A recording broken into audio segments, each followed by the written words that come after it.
The Frisco Bowl is over with. Neil Brown era is officially over, and it is hard edge Rich Rodriguez season. And there's no coaching staff, and people are jumping in the portal. Everybody's panicking, but should we panic? That's the question on this episode of Locked On West Virginia.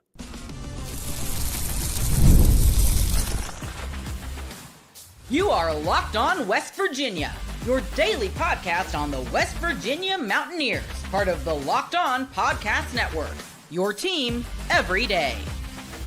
What is up, guys? Welcome back in. My name is Mountaineer Paul. I am your host, and this is another edition of Locked On West Virginia, brought to you by the college football playoffs, guys. The college football playoff is here, and you don't want to miss a moment of the action.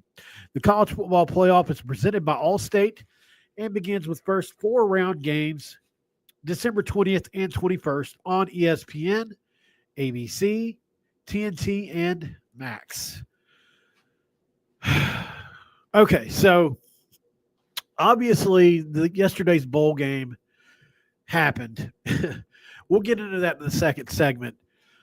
Immediately today, we started to see some movement. Obviously, if you're not familiar with Sully Weidman, he was a backup offensive lineman that may be projected as a starter down the line. He is in the portal, and I'm going to try to find these guys on X as we go. We'll see. Let's see. Sully Weidman. Okay, there we go. He just put, "Thank you, West Virginia." Let's share the screen here. For those of you listening on podcast, just go to X and look up Sullivan Weidman, and he'll have exactly what I'm showing these people here. But he put a heartbreak yesterday, a heartbroken emoji. And then today he just put, "Thank you, West Virginia." Wasn't expecting a whole big, I like this better than the full page of, saying the whole thing. I'm not a big fan of the whole page book of "thank you guys" when this is a business decision for a lot of these guys.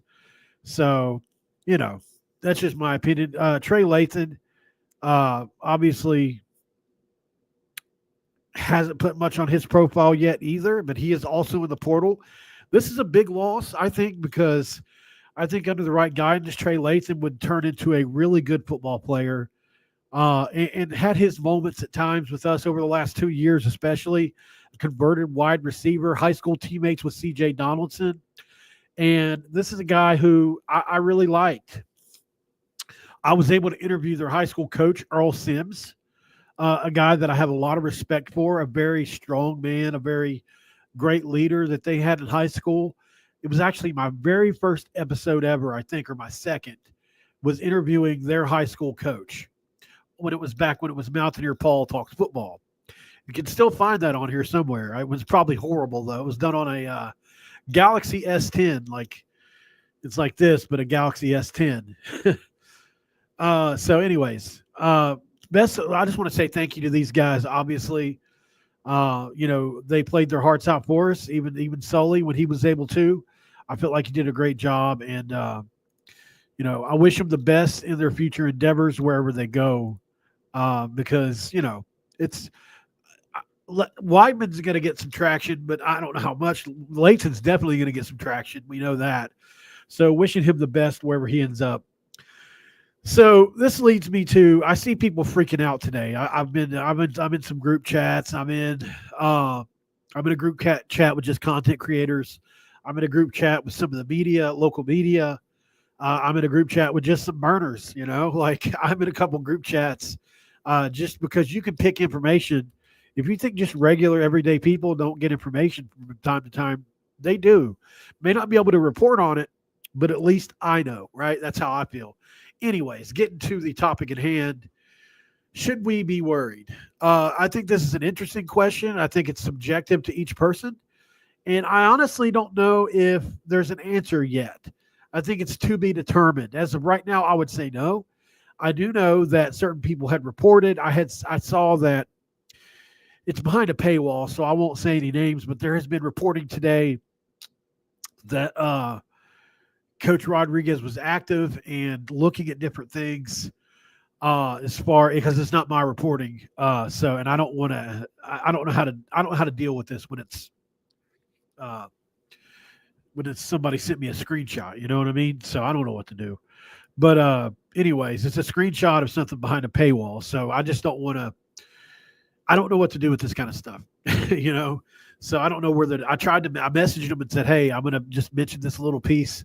They didn't respond. So anyway, the word is Coach Rodriguez is active, has been trying to put together some things. It's going to take some time. I think he was letting the guys that are, what's the word, in-house try to finish this thing out the right way, right? Is Tomas Remack gone? Is it reported already, or are you just saying that? Because I haven't seen that yet. Anything could have happened in the last hour. Unfortunately, that's just how it works. If that's the case, let's see, Tomas Remack.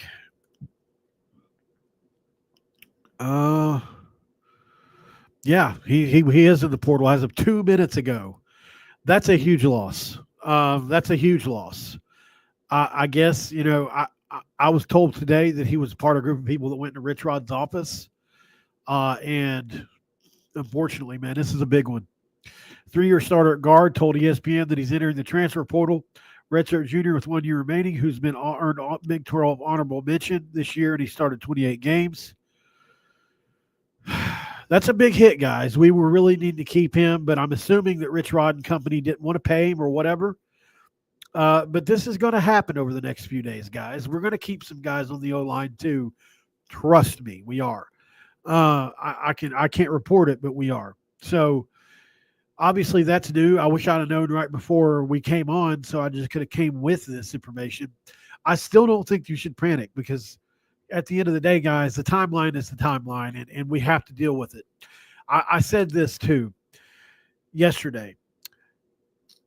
Deion Sanders went to Colorado, flushed it, right? He literally got rid of everybody and said, I'm just going to start the whole thing over. And then he won the transfer portal. He had the number 1 class by a country mile. And they still only won 3 games in year 1, right? Or whatever it was. So I think we have to see exactly how this plays out. Does Rich Rod keep half the roster? Does he keep a quarter of it? Does he keep 3/4 of it? There's a big difference between what Deion Sanders did and what's happened to us so far. Like, we've lost some players, sure. They're all replaceable, literally all. There's not one person on this roster that's irreplaceable. Let me make sure I'm not missing something here. Obviously, Milam's gone. I don't think there's one guy on this roster that's totally irreplaceable, right? You can pretty much find a comp or somebody as good at the portal these days. Now, a week from now, that may not be the case. And sorry, my nose is stopped up here. I guess it's that time of year, but I'm a little frustrated with the Remack one because I was told that he was staying. So that something must have changed today on that. I'm glad I didn't report it because I would have looked like an idiot, but I was told that he's staying. So I wonder what changed on that,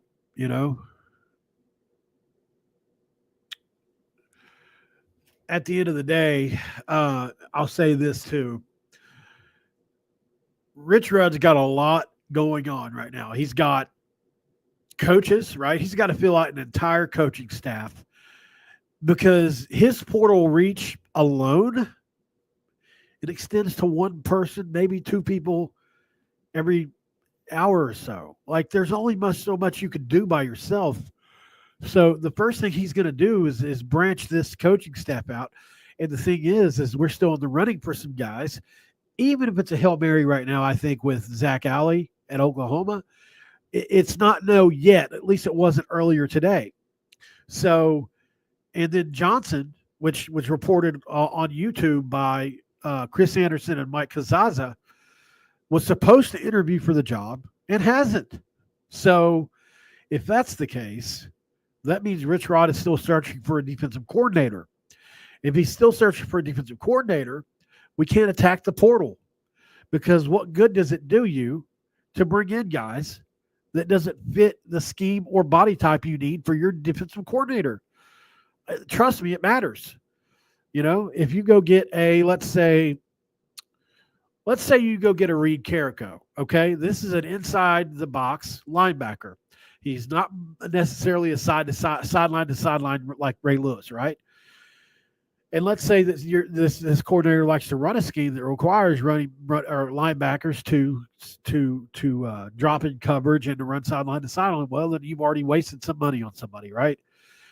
Or let's say that you have a very inside out scheme that requires you to attack the run game first, fit gaps, and then work your way out and use nickels and things like that to cover the sidelines and the outside the box, and you use your three techniques to set the edge.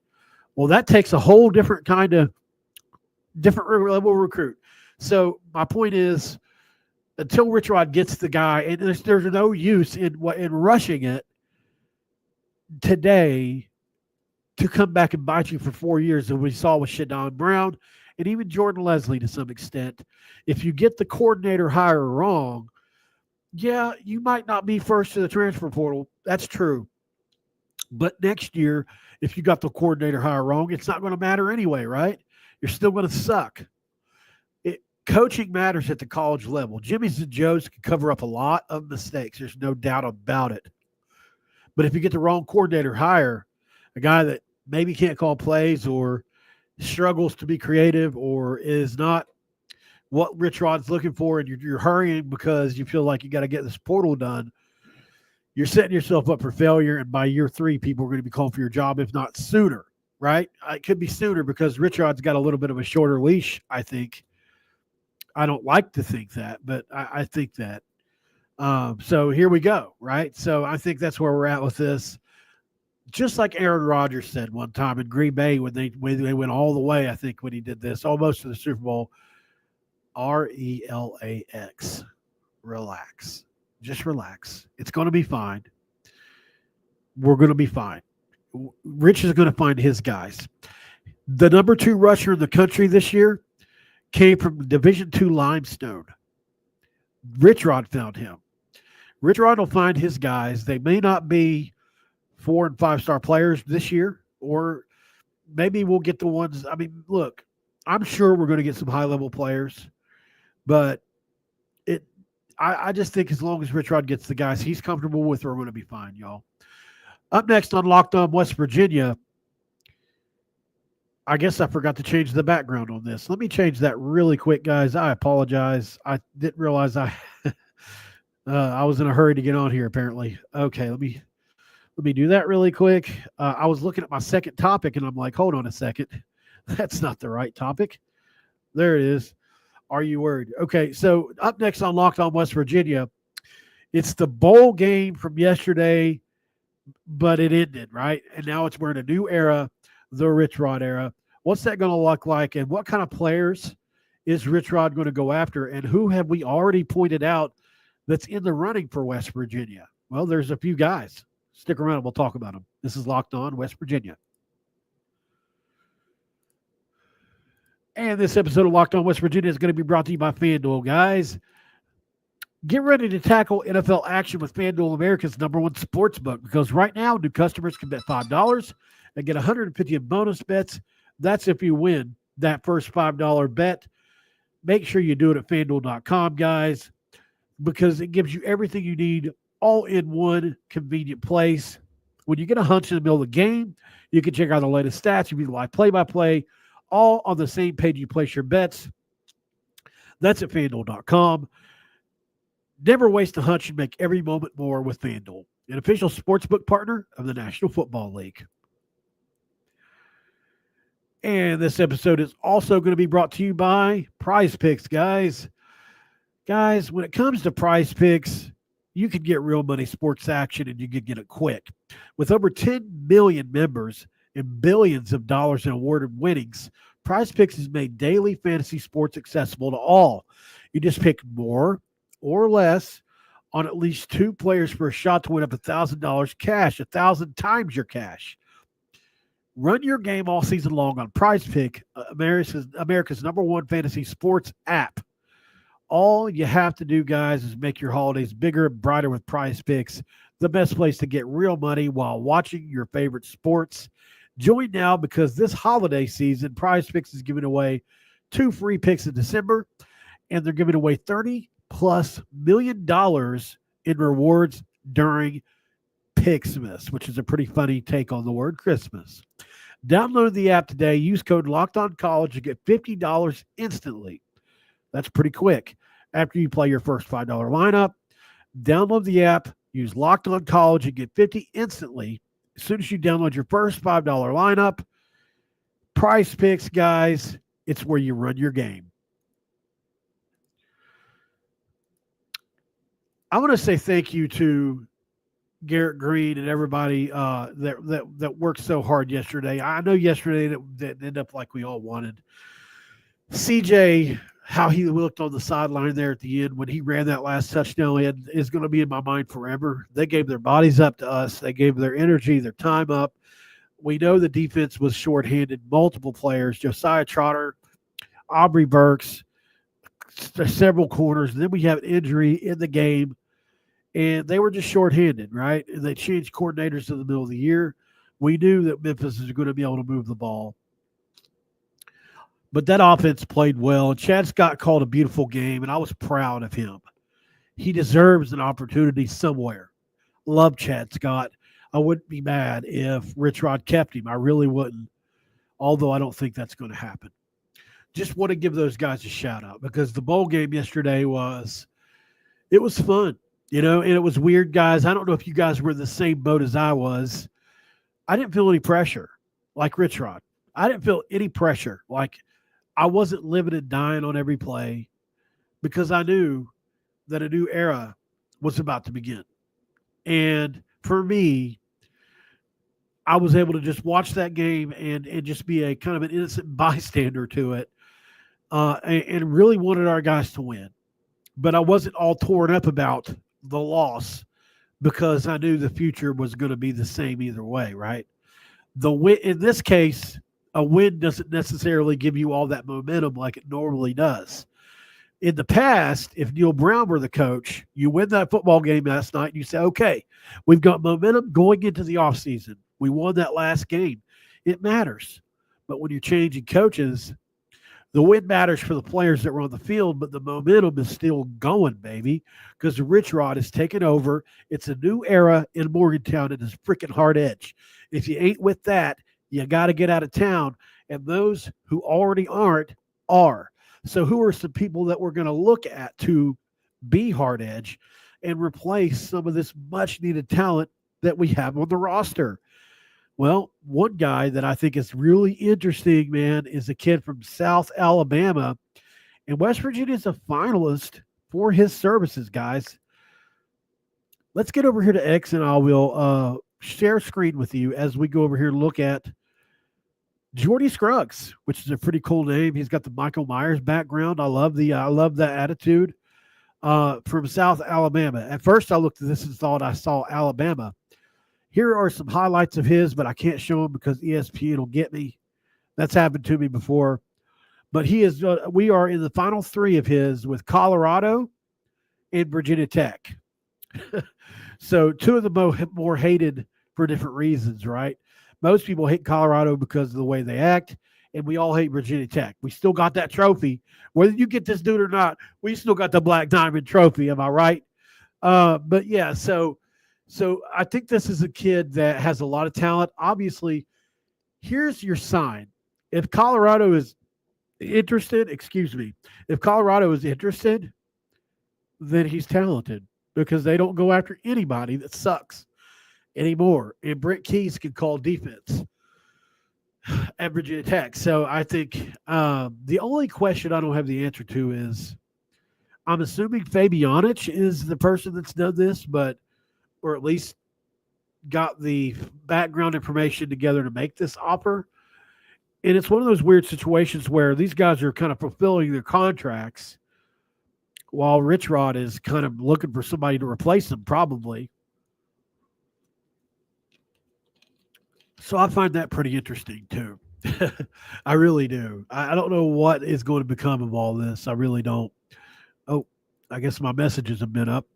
Uh, anyway, so let me get a. I was looking for this other player. He's in my messages, but I keep forgetting I'm sharing my screen. I think it's AJ Brown is his name. Let's see.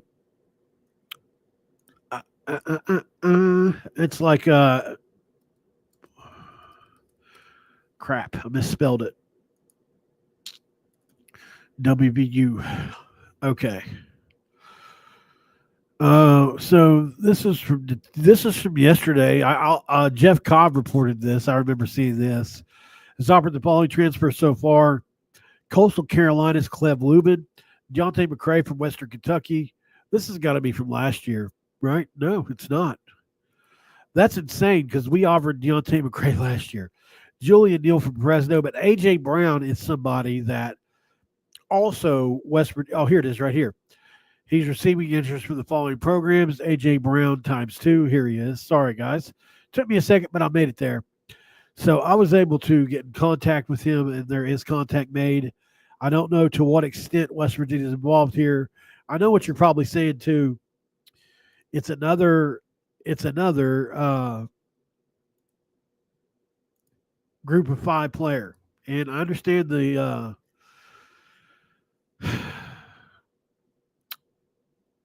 I understand the. What's the word I'm looking for here? People aren't happy with the fact that we're kind of going after more group of five players. That's going to change once Rich Rod gets in like fully. I think it's just like the guys that are here now, they don't know any better. I swear, I feel like that's all they do. We got a different kind of budget now. Let's go up a little higher. Let's get some Power Five guys. Up next on Locked On West Virginia, guys, I'll give you my final thoughts and make a prediction. This is Locked On West Virginia. Stick around.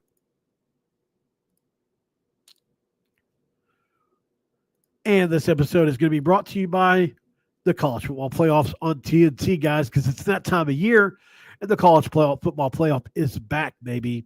And with the newly expanded 12-team format, which West Virginia will be in soon, it's guaranteed to be bigger and better than ever. Bringing you all the hard-hitting Carl Joseph, high-flying Kevin White excitement that you love. TNT Sports coverage of College Football Playoff begins December 21st, starting the College Football Playoff kickoff show presented by AT&T at 11 a.m. Eastern, leading into our first matchup, the Southern Methodist University Mustangs versus Penn State Nittany Lions at noon. What's this, the 70s? The Clemson Tigers look to upset the Texas Longhorns in a showdown at 4 p.m. Eastern. Don't miss a moment of the action and watch the College Football Playoff presented by Allstate live on TNT, True TV, TBS, and Max.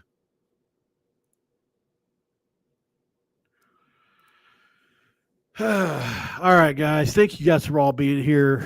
We're closing in on about 600 of you guys watching. I do appreciate that very much. We've got an even split, almost 300 in each. So do me a favor. If you're on X, go to @PaulMountaineer and follow me. And then come over here on actually, Trevor, I just got to a big thing about that. He said for things behind a paywall, you cite the source and where you got it from. That's actually, I just went through something about this. I got called out publicly. And it wasn't even me. Like Mike Casaza and those guys came to my defense to whoever said this in their deal, So at the end of the day, I am subscribed to it, but I'm saying in this case, people sent me something. So at the end, it's just what it is. I mean, it was 2 minutes before I went live, so I'm not gonna. I mean, what do you want me to do?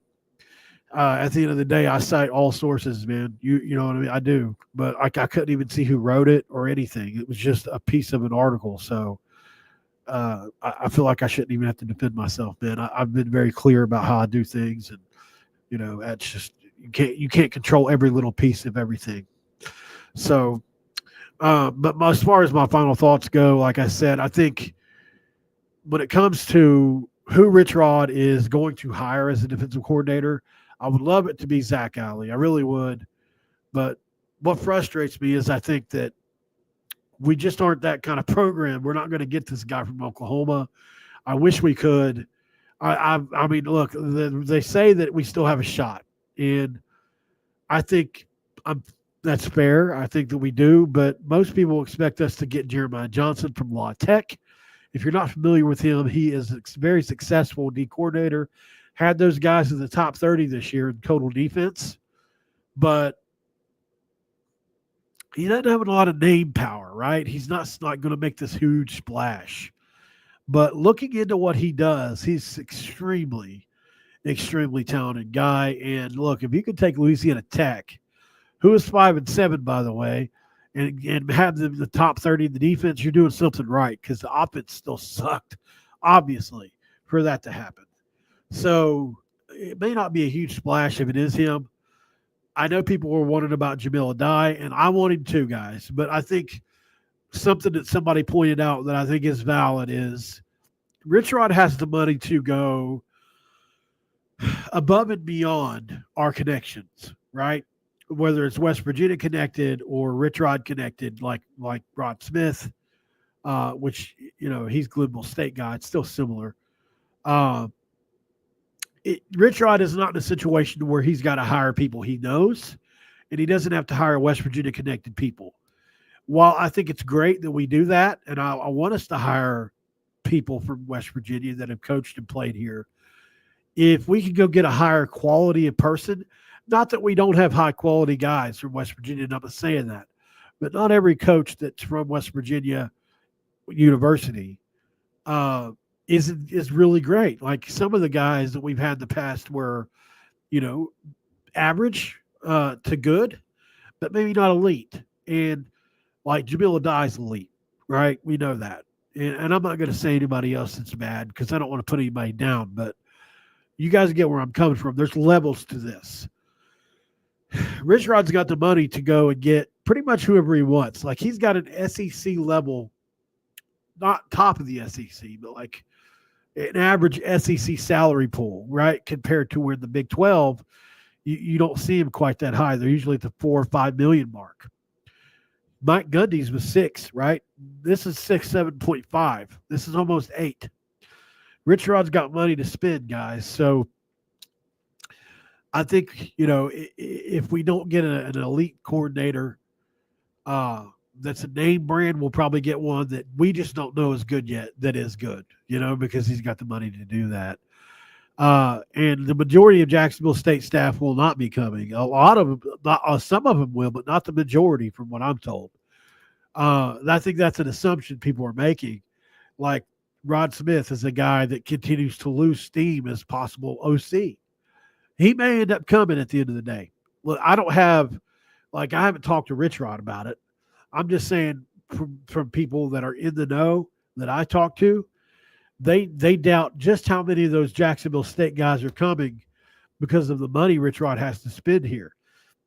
Yeah, his staff's good there, but this is another level. And if you can go get a great coach from wherever it is, Texas, Clemson, whatever, you do it. You do it. You want Power 5 guys that know Power 5 talent, that develop Power 5 players. So that's just a thought. I didn't say no Jacksonville State guys will come. I just said a lot won't be. There are some guys that may not come. Well, we could just disagree, brother, because Rod Smith has got other opportunities as well. So, like I said, he's losing steam. Didn't say that he was not coming. I said he's losing steam, and he is. He's got other opportunities. He may even get the Jack State job, which I think may not happen, but he might. People I talk to that cover the sport locally disagree with that sentiment. So we'll see. Like I said, I'm not talking to either. I don't talk to Rod Smith. I don't talk to Rich Rod personally. I just talk to people that cover those guys a lot and some of the players. So that's really all I've got to go on right here. If Rod Smith gets the Jack State job, he's not coming. He may get another OC job where he's actually calling the plays. Like those are all viable options. Or he may come with Rich Rod. The thing about, this is Rich Rod has the money to hire a really good OC if he wants. He does. But any OC that wants to call plays probably going to want to come to West Virginia. I think that's the issue we're going to run into with that. So we'll see. We'll see. I think Garen Justice is a guy that you can bring back, and he's co-OC. He's OC and an O-line coach at SMU. You could bring him in, right, and say, hey, do that for us, and he could cover both. I think that's a good – he would be a great pick. I mean, SMU's in a college football playoff. So, because I don't know if Rick Trickett's going to come back or not. He's 76 years old, guys. He's one of the greatest of all time, but time will tell. Guys, don't forget to hit that like button, please. Subscribe to the channel. And do me a favor, share the video out too if you can. I don't want any money. I don't need any money from you guys or anything. Just all I ask that you ever do is like, subscribe, comment down below if you disagree, and click that, like where it says www. Just copy and paste that to Facebook or X or somewhere, and just share it out if you can. Other than that, guys, I appreciate you for being here. I will be back tomorrow to talk more if we have any more news. We should have. We'll be closing in on some staff hirings pretty soon, whether that be D coordinator, O coordinator, whatever it is. It's going to happen within the next couple of days. I'll be here to cover it. Thank you for joining me, guys. I'll see you on the next one. This episode's over, and I'm out.